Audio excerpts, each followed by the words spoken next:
Soyez les bienvenus au nouveau local du Comité olympique haïtien pour assister à cette cérémonie de remise de plaques d'honneur à des fédérations et personnalités sportives ayant marqué l'année 2022.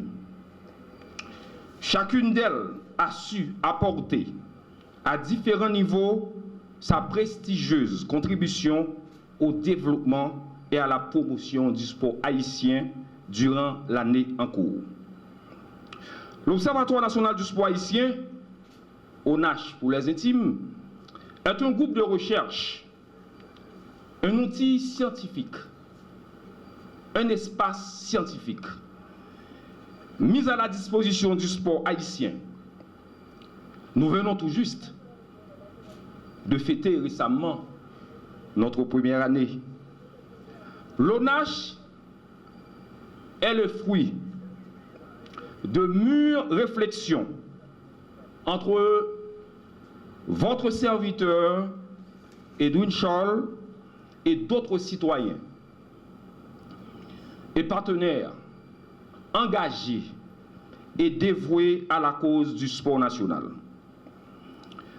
L'ONACH se donne pour objectif de, premièrement, organiser des activités de recherche, de réflexion et de formation.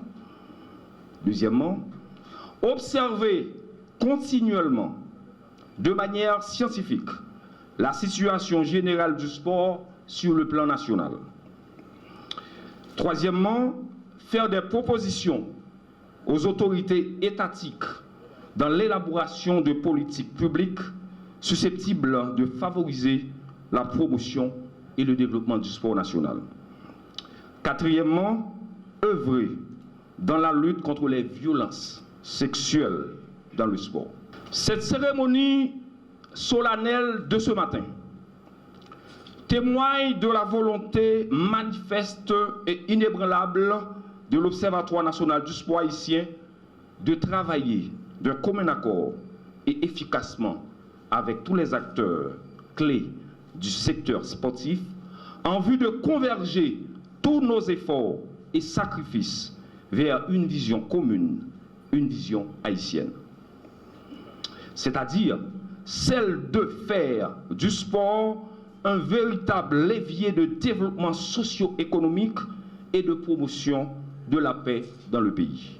L'ouvrier qui travaille mérite son salaire, dit-on couramment.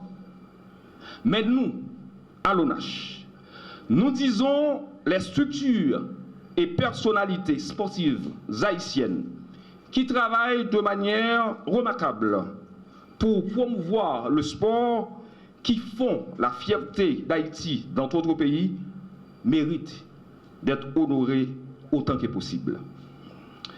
En effet, il s'agit d'un geste d'une grande importance, exprimant profondément la reconnaissance et la valorisation de leur extraordinaire réalisation. Je dois dire que cet honneur ne m'échoit pas seulement. Cet honneur échoit à tous les membres de la fédération, mes collègues du comité exécutif de la fédération qui depuis 12 ans sont à mes côtés et qui depuis 12 ans nous bataillons ensemble pour nous faire volleyball vivre dans le pays.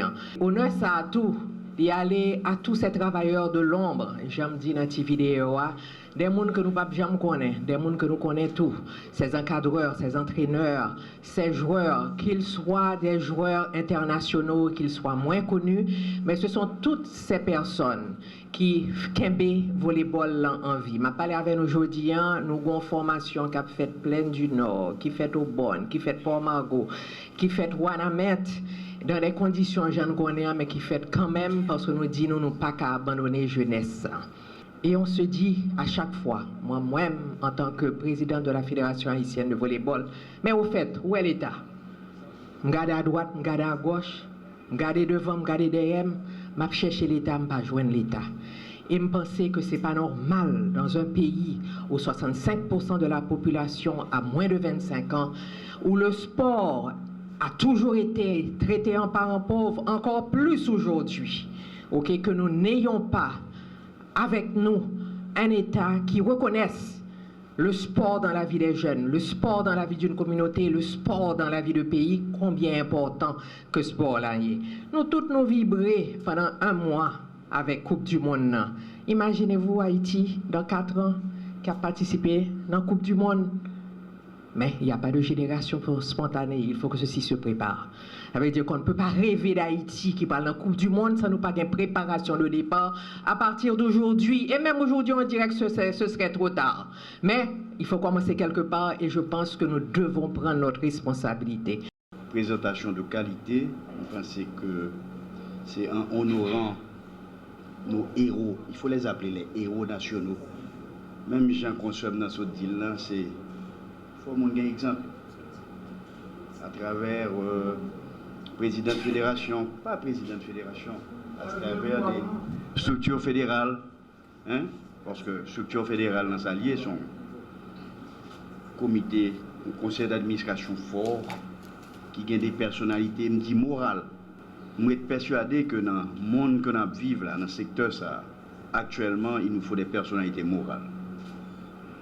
Pour chaque année, comme président de fédération qui arrive devant interlocuteur, club, président de club, média, dit moi recevoir 85 000 $ et que faut même de justifier 85 000 $. Ça. Donc, premier bagaille, moralité. Pour chaque année, un président de fédération qui a dit mes programmes d'activité, mes perspectives moins pour l'année. Pour qu'à chaque année, un président de fédération qui a dit mais ça m'a essayé de promouvoir, mais qui événement m'a pas organisé et mais qui recette me projeter recevoir. Monsieur le ministre, félicitations, son spectacle de qualité qui honore des héros et c'est eux qui ont servi en quelque sorte de locomotive. Je vais vous ton dernier bagage. Vous passez à travers structure. Faites très attention. Nous sommes formés 120 cadres à travers des bourses de la Conféges, du Venezuela. Nous croyons que c'est un monde qui initie ça à travers la Conféges. Ensuite, le ministre Lescoufle fait parce que nous faisons longue carrière dans l'État, je fais 10 ans dans l'État. Ce n'est pas pour parler de moi, loin de là. Ce n'est pas possible qu'en moins de 5 ans, arrêté 20 des données que j'ai eues en quelque sorte de mes confrères qui se trouvent au ministère de la Jeunesse et des Sports. Un ministère ne peut pas fonctionner sans des soldats. Les soldats, c'est qui? Ce sont les formateurs. Vous parlez de l'État là, mais l'État là, t'as l'école. Vous ne pouvez pas gagner tout le monde, mais n'importe qui monde. Les sciences de l'activité existent, il faut des gens compétents. Donc, s'il y a des conseils à donner, de politique publique à donner à un secteur qu'est le ministère, c'est l'école de formation doit renaître et revivre.